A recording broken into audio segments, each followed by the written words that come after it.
Welcome back to Painted Studio. Today we are going to be working with transfers and foils and how to embellish your transfers to make them the most amazing look for your furniture, walls, and cabinetry. So we're going to be working on our Baltic Birch boards. We carry these, they're 1x1 squares, and they're just what I said, plain Baltic Birch boards. Now, we're going to put on a layer of set coat in taupe. Now, you know this is not how they come. It comes in gallons. This is a studio jar. So the first thing I'm going to do is brush one smooth, even layer on here with the taupe and let that dry. Now, if I was doing this on raw wood cabinetry, I'd probably be using a wood sealer first, but we're just doing test boards here. And if your grain pops a little bit, because water-based paints can pop grain on raw wood, you'll just sand lightly between layers. So we've got one smooth, even coat going on here. And go with the grain of the wood. If you go against it, you're fighting the wood. It doesn't make for a pretty finish. Right. Let's get that on there. And then you're going to set this aside to dry. Now I have all my layers pre-prepped, so we're going to keep going straight on. So this has one layer on it. It's popped the grain a little bit, so I'm going to sand it. Normally I would use 180 to 220. Sanding block is what I have today, so I'm going to lightly sand.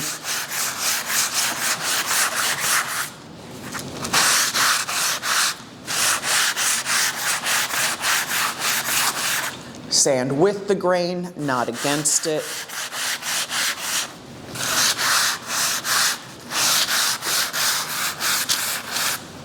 Okay. And all that does is remove any of the extra texture that happens. And each thing that you sand will be individual, so sand until it's smooth. Now this is not what I would call finished smooth because I just lightly sanded it. Again, we're doing samples. This is not an actual piece of cabinetry door. But you're going to put a second smooth, even layer of set coat on there.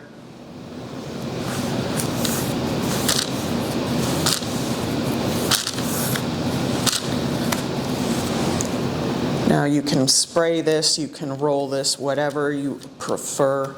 I'm a brush person. I always have been. Brushing makes me happy.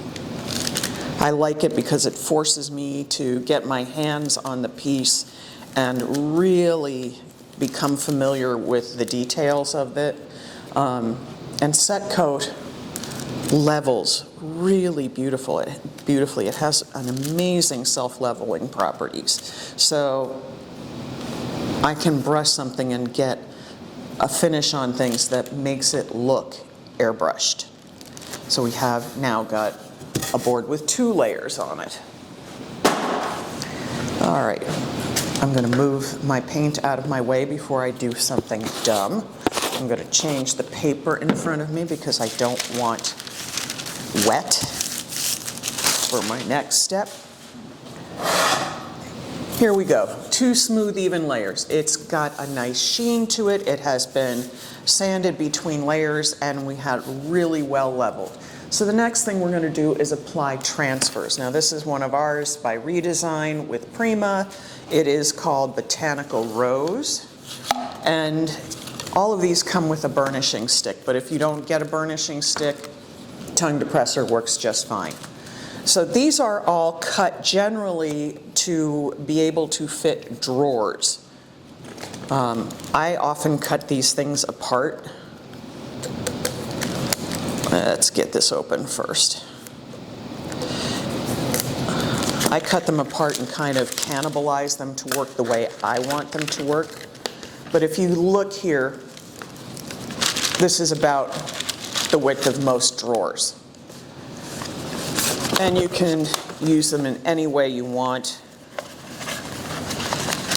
Let's get this one. I want to pick the piece that I want to use, so I have to kind of go through.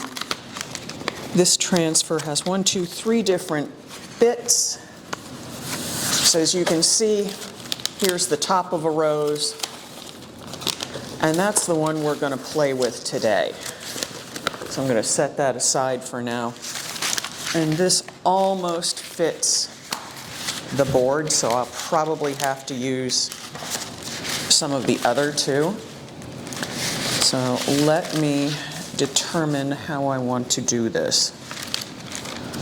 And these all come with backing papers. Don't throw away the backing papers if you're not using the entire transfer. It's silicone coated and it helps keep your transfer moist enough and sticky enough to be usable.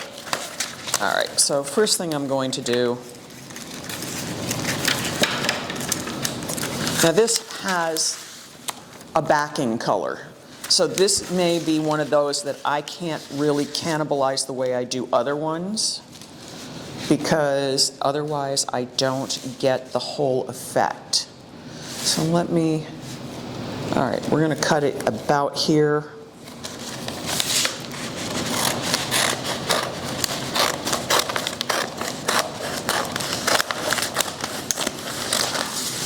And don't throw away the parts that you don't use. You never know where you're going to find a place for them.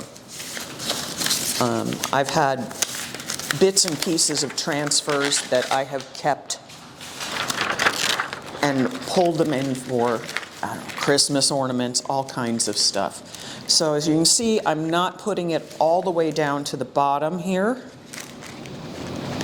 I just want it enough, and I want to make sure I get it on here straight. All right, so we have our stick. And if you're not familiar with transfers, again, pretty side, like foils, pretty side of the pattern comes up because the pattern is mounted on the back of the carrier film. So the first thing I do is I go along the edge. Why? Because I'm breaking the transfer right at the edges so I get a clean transfer. If it over-releases, that's not a big deal. I can peel it off. Usually I have a razor with me to cut these down so that I don't have to worry about over-releasing. I just don't happen to have one here with me right now. So then I'm coming in here and I am burnishing the whole thing with this stick. Can I do it this way? Yes. This position is hard on my hands. It doesn't work as well for me. So it takes a second. We're going to have to come through here like this. And look here in the pattern. This rose is already fractured. So if it looks fractured on your release, it's supposed to. So I'm going to come in here and give this a good rub down with my stick. And I always work vertically and horizontally, probably because I'm so used to doing that with foils, but also because I'm working with the grain and against the grain. So it makes more sense. Doing this doesn't get me a great release. This does. So we're going to come here. We're going to pull this. Now when I finish this one and maybe the other one that I have set aside, I may give those to these to my niece as put a frame on them and have them for her dorm room because she likes stuff like this. So that may be what happens with these, instead of just keeping them as sample boards, because I like to do things with what I finish up. All right, so you can see now, roll it like this. Don't pull it up, that creates tension. And when you see that you've got a spot that didn't release completely, lay it back down, scrub it, and there you get the rest of the release. Okay, it's going to want a little bit of rubbing right here, so it breaks properly on this edge too. And here we go. Now this is a whole sheet transfer, so that makes this faster. And this is what I mean by over-releasing. You get a little piece of something that comes off. And I have a little on the edges here. All right, let me set this down. We're going to get the other part where the bottom of the rose is, and I will feed that in. We're just going to get the rest of that. So I'm going to cut, and then I'll line the whole thing up properly.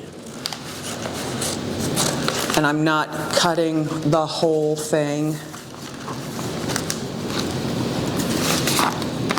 All right, that should be right there.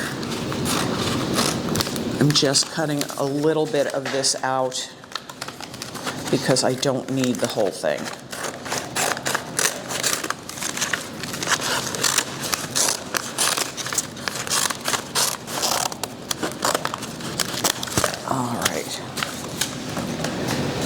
See, that one I didn't even take the backing paper off before I trimmed it.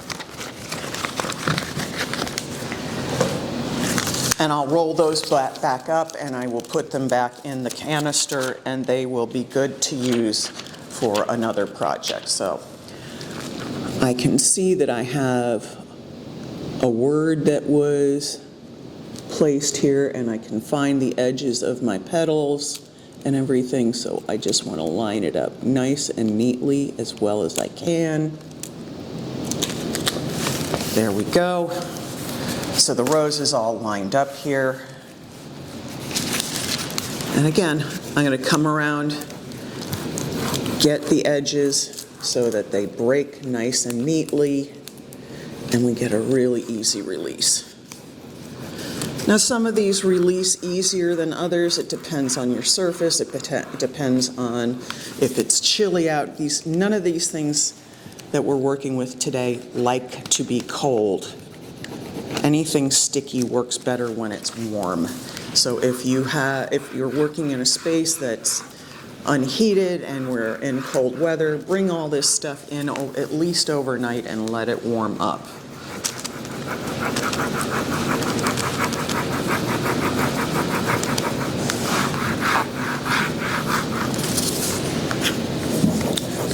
Let's get this all burnished down.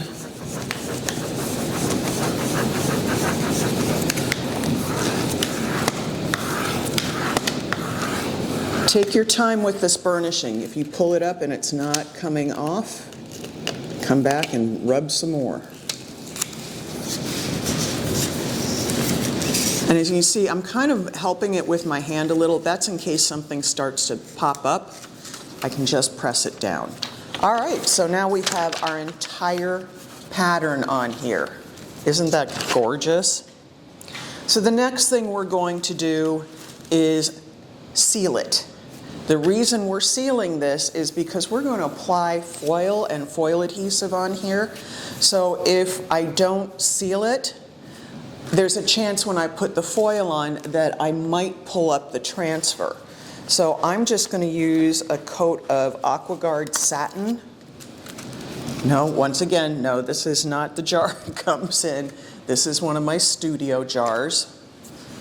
And I'm just going to brush this across and seal this whole thing up so that there is an isolating layer that's protecting the transfers when I put the foil adhesive. The foil adhesive wouldn't harm this at all.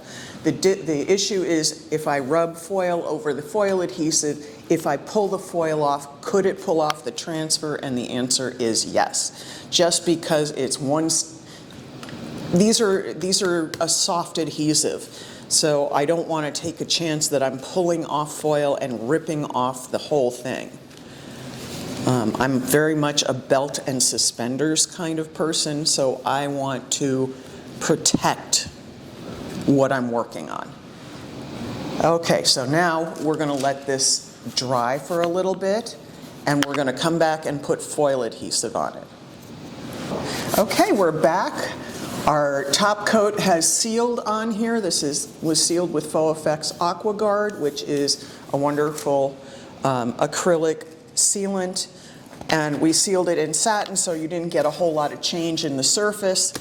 And now we're going to apply Artsyville foil adhesive. Now this is my container that I carry with me when I come to studios and stuff. This is not how it comes. This is just to keep me from being a mess with the bigger containers. Oops. All right, so what we're going to do, that was actually pretty well placed, we're going to apply some foil adhesive across the pattern to be able to make things pop and to highlight them. So I'm going to go along the edges of the leaf here, and then I'm going to come in again up here, and I'm going to brush a little bit into the leaf in a couple spots. Now, my placement is my choice. Wherever you choose to place it is yours. All I want to do is sort of highlight some of the spots on these leaves to make this pop a little more. So, and where I choose to highlight or where I choose to apply the foil is adhesive is going to depend on the color of the foil that I'm using. So on this leaf, I'm going up on the ribs and into the veins, because those are very, very dark green, and we'll use a dark green foil on those. Choose your brushes wisely, because if you're going into small places, big brush is not going to be helpful. I'm not covering the entire surface. I'm just coming into interesting places to do a little highlight where there's already markings. So on this, I'm choosing to highlight most of the dark markings because that's where I'm going to apply a hunter green foil.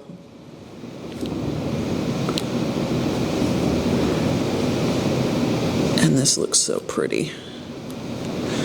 This is not going to look at all interesting until you're ready to go. Now, if you're not sure where you want what colors, go one color at a time. So on this one, I'm going to plan for just the greens. I'll probably come in and do some of the reds because I kind of have an idea already in my head.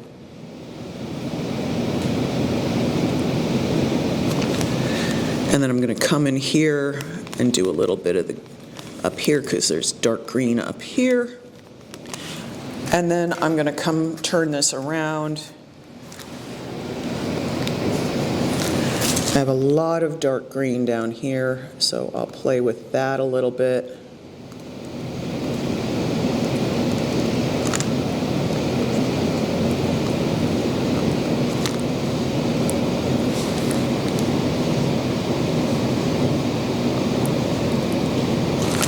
Now this rose is a lot of dark reds, so I would probably choose like a burgundy color foil, and I would come in on the dark parts to highlight instead of the pale parts because I don't want it to get too candy pinkish. This is very broody kind of coloring, so I want to take advantage of that. Coming in where it's dark.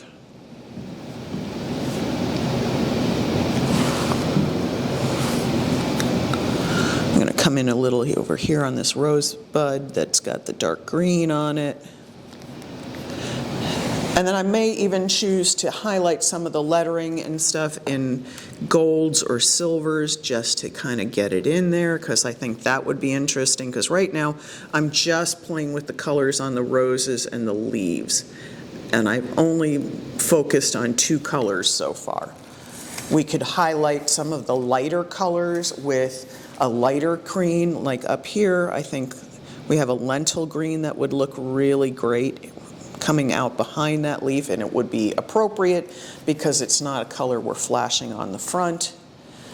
And then instead of painting on the type that's printed on here, and I've got my brush stuck in my foil adhesive, I'm going to roll my brush tip a little bit just to make sure it's pointed. And I might come and just highlight right along the lettering and release a little gold on there. And the cool thing is, if I miss a spot or if I don't get enough of a release, I just come back. A smaller brush would be better for this, but I don't have anything really small right next to me right now.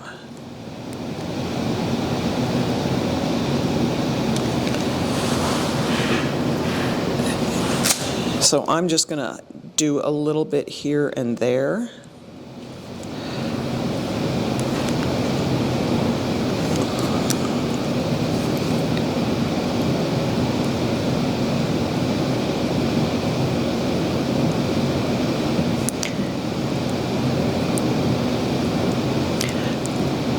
And this has some great lettering on here. This rose is backed up with a feed and, not feed, but, well, it says feed and sale, but this is for, obviously for seeds and that sort of thing. And the actual background that's printed on here is sort of a broken cement wall. So this works very well with that taupe color underneath. It all plays in together. The wood grain that's kind of peeking a little bit from the wood board also is got a little wood grain from the transfer, and that so far is what we're looking like. This now needs to sit and cure for at least an hour. Okay, make sure your top coat that you sealed this with is thoroughly dry, and then let your foil adhesive set up for a minimum of an hour so that then we can release the foils properly. Now this is not the one we're going to be releasing on. I have a different one set aside, but this is going to cure up, and I will share pictures of that one when it's finished. Now this is the other one that I did, and if you catch it in the light, there has been foil adhesive applied all over this in highlights and shadows, and we're now going to start releasing some foil on here. And I have all kinds of colors over here. I brought a ton into the studio for this today, and we're going to just clip little pieces of this off so that I can control where I'm releasing it. So I'm going to start with a little bit of hunter green. And we carry this by the foot and by the roll, so depending on what you need. All right, so now I have to remember where I applied all the foil adhesive. So I'm going to come in here, and I'm going to start with my finger, and to control carefully where I apply things, I'm going to use, instead of one of my bigger scrubbers, either a toothbrush or an even bigger, a nail brush or an even bigger brush, I'm using my toothbrush, my little dollar store cheapo toothbrush. And it's releasing a little metallic foil. If you look, we got a great release on there. And I'm just going to try to find all the places that I put the foil adhesive yesterday. And that could be a challenge because I don't remember where I put everything. Okay. And I may choose to come back and put more on here too. And I have to be careful how I place everything because I don't want to, accidentally release green into a pink rose. But it is showing up nicely, so we're getting these really lovely highlights in places. And if I'm not sure, I'm lightly running my finger over things too, just to check. And that's a different color that I want to apply there. And that's a different color I want on that. Here we go.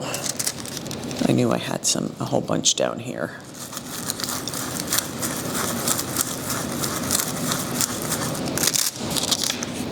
Yeah, a little piece of fuzz stuck in here. That happens a lot more than I'd like to admit to. So this is from these patterns were what I had left of our garden rose transfer. And I just created a little vignette. This is not how it's mounted. I cut the whole thing apart because it was little bits and pieces of all kinds of stuff. And I just simply kind of collaged it.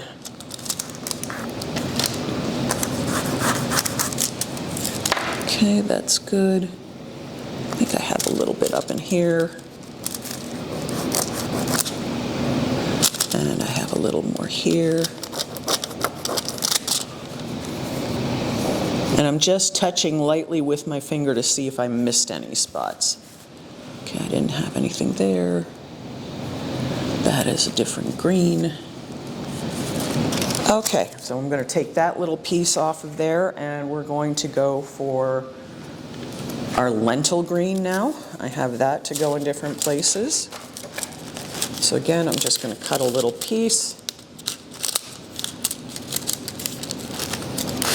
And I can always cut more. And again, if you're not familiar with foils, foils have a pretty side where you see the color of the pattern, and a not so pretty side, which is always what goes down to the adhesive. So that should help people remember which side goes where.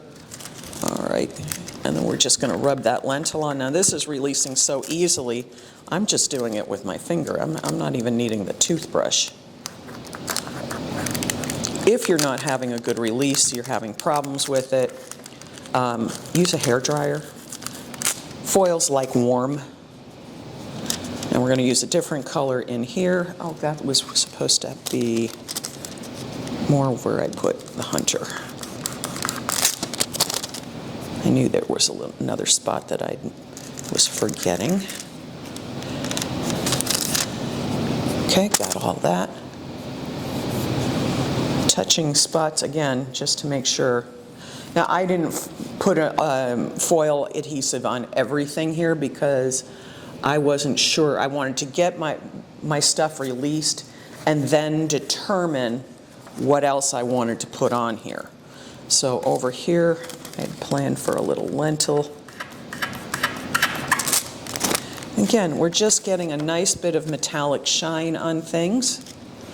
So now I'm going to take some navy blue, and we're going to use that over here.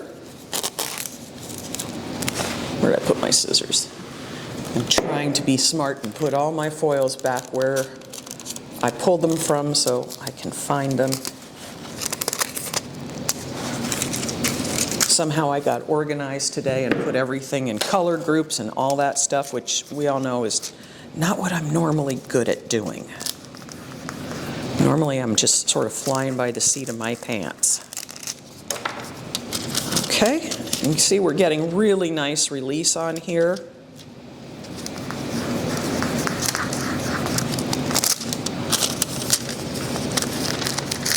And what this will do is that it'll add a little metallic to it, it'll add a little shine, it'll add a little zing. Now, if you don't want to use foils, if you find the foils are shinier than you want to use, you can use metallic paints. We have our Roberson's liquid metals in all kinds of wonderful colors. And quite frankly, you could combine both foils and paint so that you have levels of shine and sheen.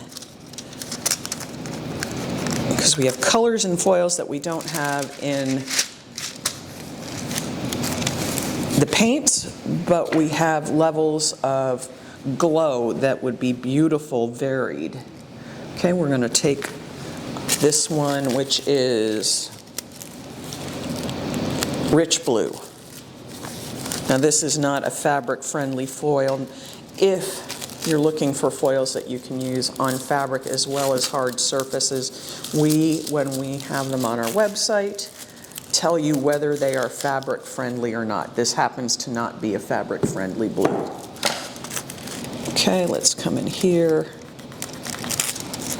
Oh, that's popping up nicely on these little flowers. Oh, that's so pretty.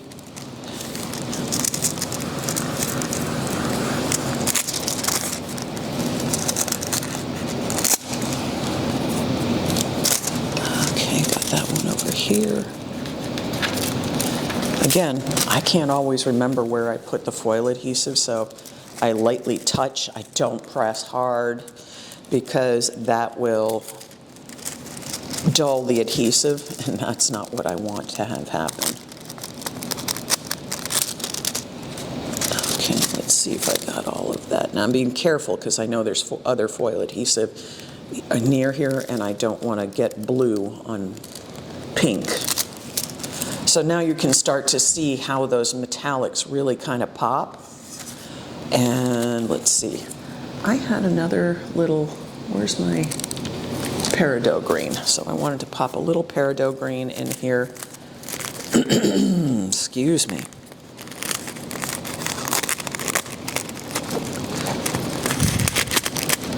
As you can see, if you were doing something like this size, I would suggest getting some of the foil sample packs that we have, because that will allow you to have a lot of different colors to work on in a small area. Right now, I'm just clipping because I know the colors I wanted to use today. So our peridot is not fabric friendly either. But you can see now, especially now that we've popped on a little lighter color, you can see how beautiful these metallics are looking. All right, so let's get some pink in here, and I will finish off all the spots that I have put foil adhesive on. And we get some blues up here. Let me get these. Sometimes I just have to wait for the light to hit it in the right spot to find where the foil adhesive is. Okay. All right, that's good. Let's see, I have, this one is light pink, and this is fabric friendly. Often the fabric friendly foils are white on the back. Not all of them, but often.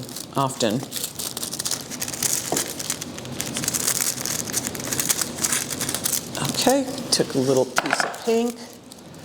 I'm throwing my scissors. I don't know why. So let's take some of this pink and come in.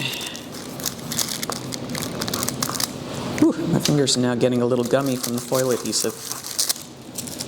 And you can see I just painted in a little bit in different spots. And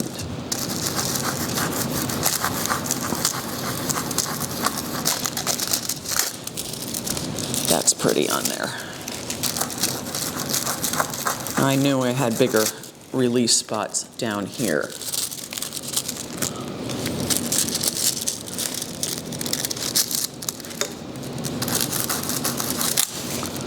So you can see that's picking up really, really nicely here with the light flowers. And then I have, let's see, I've got a little more up here. And a little more up here.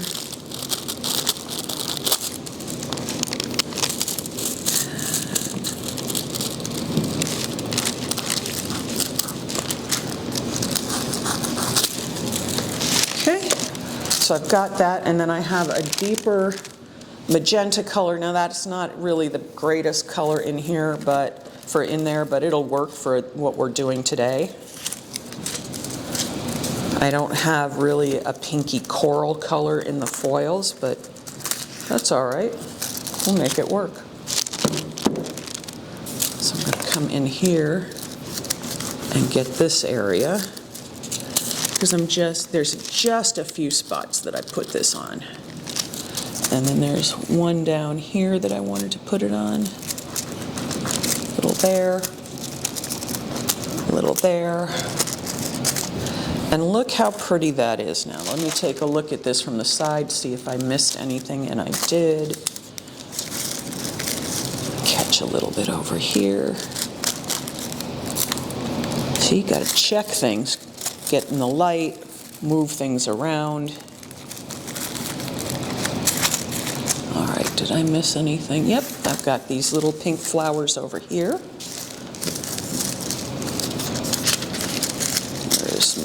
There's my rose color. Ooh, things get sticky.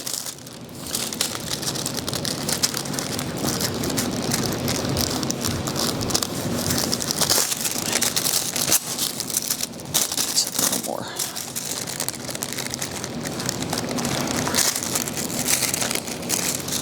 Let's get that spot there. I think that could use the toothbrush to give it a little scrub.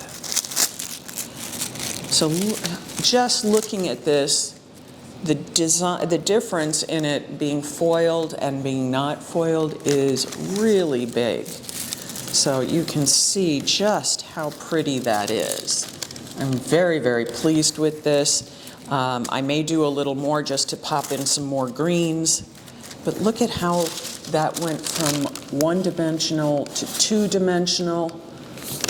I am really pleased with this, and this will catch light in all different places, and I think this is going to be fabulous. All right, I got one little spot left to do right there because I missed it. There we go. Now, the next thing to do would be to top coat it again. So I am going to come back with my AquaGuard in satin. Normally I would choose a gloss because the gloss doesn't cause the metallics to dull at all, but we're going to go with the satin because I want to make the metallics just a little softer so that the contrast is not quite so high. And you do need to seal foils because otherwise the stickiness from the imperfect release, because that is the nature of foils, the release will always be slightly fractured, will always stay sticky. And then, you know, if this is on a piece of furniture, you won't have the result you want. You'll get covered in dust that you can't get off, and dog hair and all that kind of thing. Same with a wall. We want this to have a beautiful, even and protected finish. Now, if I was going to do this on a piece of furniture, I'd seal it with Faux Effects Varnish Plus, which is designed for furniture, has beautiful self-leveling properties, and is alcohol resistant, so which is important if cleaners get sprayed on it. Just a little blob of something there. And if I needed something to be exterior rated, I'd use Faux Effects C500. I'm going to come back over here with my wet brush. There's a little piece of something that got stuck on there. Come on, come off. There we go. Then I brush out my fingerprints. Okay, so we are done. Look how beautiful that is. I can't recommend doing something like this highly enough. Turn your transfers into something truly unique, something nobody else will have. Thanks for coming, everybody. Have a good one.